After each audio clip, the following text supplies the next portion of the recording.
পশ্চিম মেদিনীপুরে টানা বৃষ্টির জেরে ভয়াবহ বন্যা পরিস্থিতি গড়বেতা ও ঘাটাল মহকুমায়। টানা বৃষ্টির জেরে শিলাবতী নদী বইছে বিপদসীমার উপরে।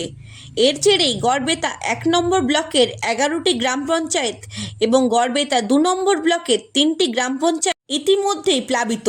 ঘাটাল মহকুমার চন্দ্রকোনা সহ একাধিক এলাকা জলমগ্ন। নদীর জলস্তর বেড়ে যাওয়ার একাধিক বাঁশ ও কাঠের সেতু জলের তোড়ে তলিয়ে গিয়েছে, ফলে একাধিক গ্রামে যোগাযোগ বিচ্ছিন্ন হয়ে পড়েছে। বিপাকে এইদিকে বৃষ্টি ও নদীর জলবৃদ্ধির ফলে বাঁধ মেরামতির কাজ সম্পূর্ণরূপে বন্ধ রয়েছে।